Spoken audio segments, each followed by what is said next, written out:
I wonder, what's the maximum I can score in this game? You can't score more than the total of the ball points, as the number of balls in this game is fixed.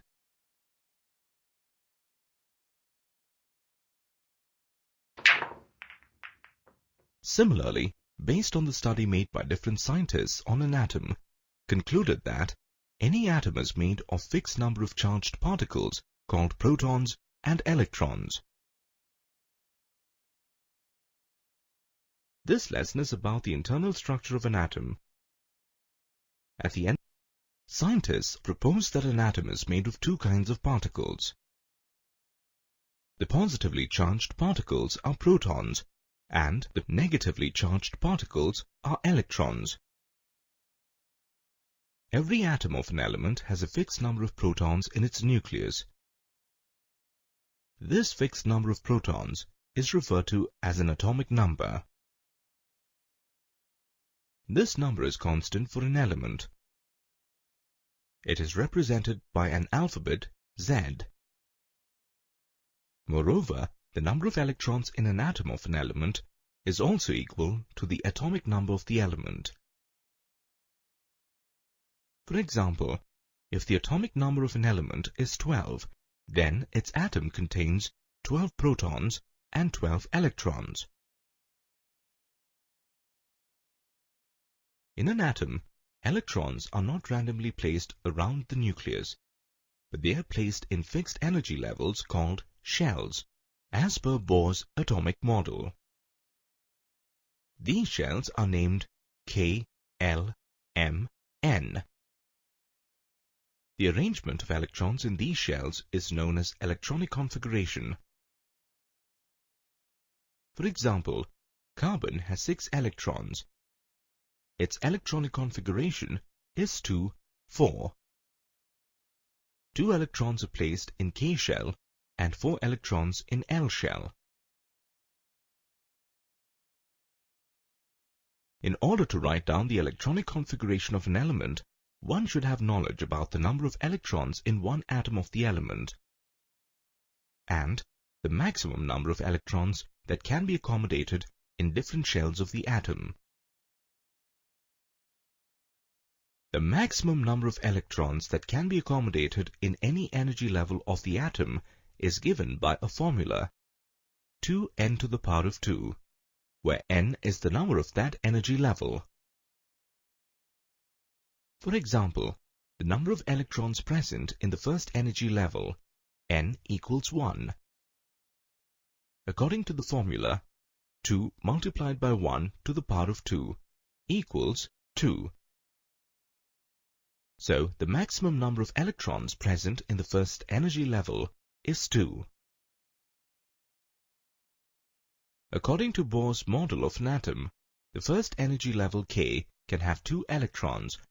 The maximum number of electrons which can be accommodated in shell L is 2 multiplied by 2 to the power of 2 equal to 8.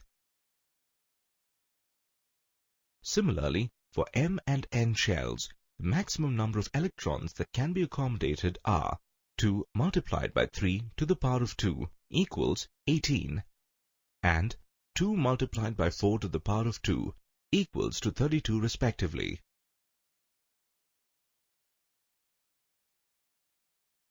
During the arrangement of electrons in the shells, the outermost shell of an atom cannot accommodate more than 8 electrons, even if it has the capacity to accommodate more electrons. Generally, the outermost shell of an atom can have a maximum of 8 electrons only, even though it has the capacity to accommodate 18 electrons.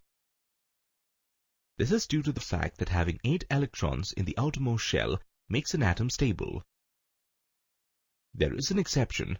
If the outermost shell is the first shell or K shell, the shell can hold only 2 electrons. For example, helium has only 1 shell in its atom. Electrons in an atom do not occupy a new shell unless all the inner shells are completely filled. The filling of electrons in an atom is a stepwise approach. First, the electrons are filled in K shell, then in L shell, M shell, N shell, and so on. There are few exceptions to this rule, which are applicable to elements with an atomic number more than 18. After a series of experiments and a detailed study by scientists like Louis de Broglie, Schrödinger, Sommerfeld, etc., it was proved that shells have energy levels within them and are subshells. These subshells are S, P, D, and F. Electrons are distributed in these subshells. Every subshell can accommodate a fixed number of electrons. The S subshell can hold a maximum of 2 electrons, a maximum of 6 electrons in the P subshell, 10 electrons in D, and 14 electrons in F. Electrons are distributed in their respective shells and subshells. The first energy level, K, can have one subshell which can accommodate 2 electrons. The next shell is the L shell, which contains S and P subshells, where the S subshell accommodates 2 and P shell 6 electrons. M is the third shell and have S, P, and D subshells, which accommodate 2, 6, and 10 electrons respectively. Next is the N shell, with S, P, D, and F subshells, accommodating 2, 6, 10, and 14 electrons respectively. Let's observe the distribution of electrons in the given 20 elements. Electrons in an atom are arranged in definite shells. The electrons which are present in the outermost shell of an atom are referred as valence electrons. From the octet rule, an outermost shell of an atom can accommodate 8 electrons. It was observed and concluded that an atom with completely filled subshells are stable and do not react easily. In other words, it means that the combining capacities are 0 or nil. The outermost shell of inert gas elements whose subshells are completely filled are stable. For example, helium and neon, where helium has 2 electrons in its outermost shell and all other inert gas elements have 8 electrons. The combining capacity of the atom to form molecules either with the same or different elements is defined as valency. For example, elements like hydrogen, lithium, and sodium atoms contain 1 electron in the outermost shell. Therefore, they can lose 1 electron. So their valency is 1.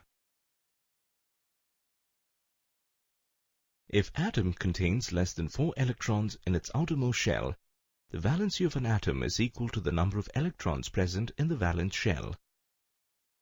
For example, aluminium has 3 electrons in its outermost shell, so the valency of aluminium is 3. On the other hand, if the outer shell has more than 4 electrons, the valency is 8 minus the number of electrons in the outer shell. For example, chlorine atom has 7 electrons in the outermost shell. Here, in this case, it is easier for chlorine to gain 1 electron instead of losing 7 electrons. Hence, its valency is determined by subtracting 7 electrons from the octet, which gives the valency of 1 for chlorine. Let's examine the element helium. It was found that helium has 2 protons and 2 electrons. However, its mass was found to be 4 times that of hydrogen. Similarly, the weights of some other elements were also found to be double or more than double the weight.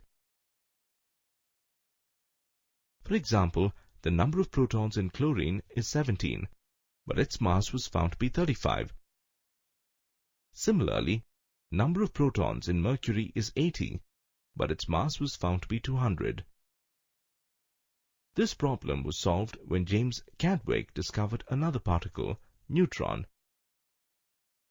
Neutron is a neutral particle with a mass equal to that of a proton and is present in the nucleus along with the proton.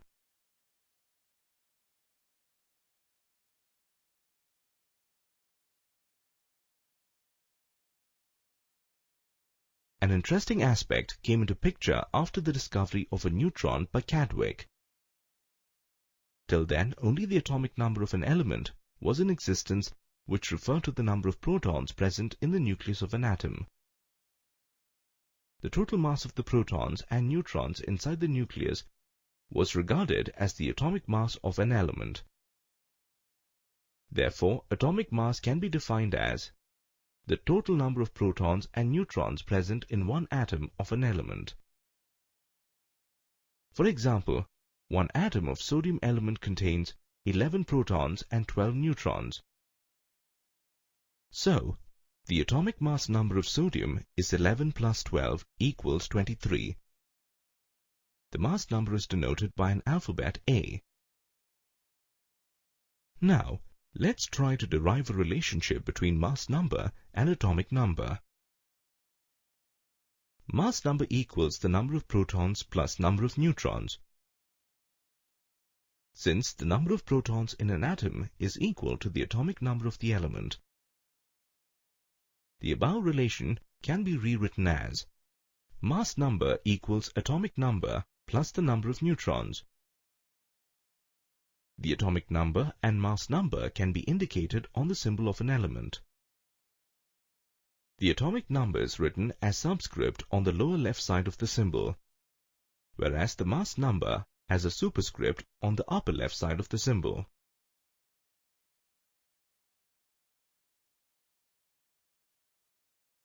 Normally, a carbon atom has 6 protons and 6 neutrons, but some unstable carbon atoms were found. These carbon atoms had 6 electrons, but the nucleus was similar to that of a nitrogen atom and it had a mass of 14. Soddy discovered that certain elements had a heavier mass. Their atomic number and chemical behavior was same, but their mass was slightly higher.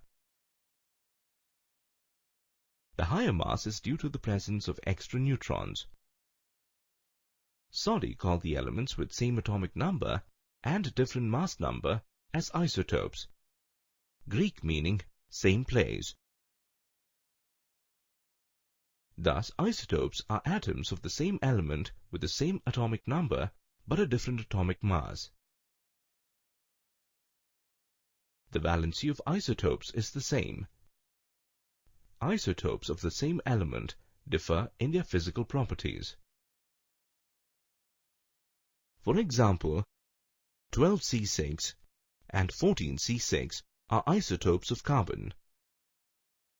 1H1 protium, 2H1 deuterium, 3H1 tritium are isotopes of hydrogen.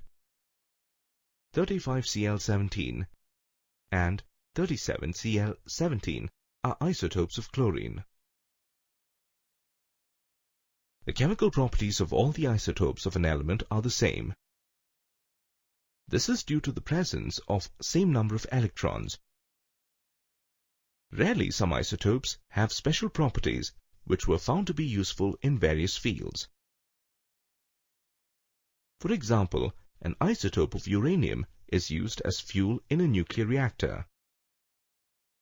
An isotope of cobalt is used in the treatment of cancer. For treating goiter, an isotope of iodine is used.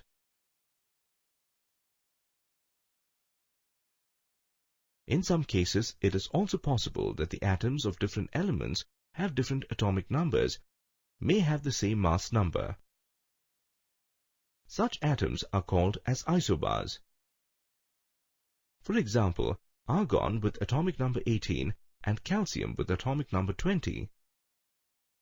The number of electrons in these atoms are different, but the mass number of both these elements is 40.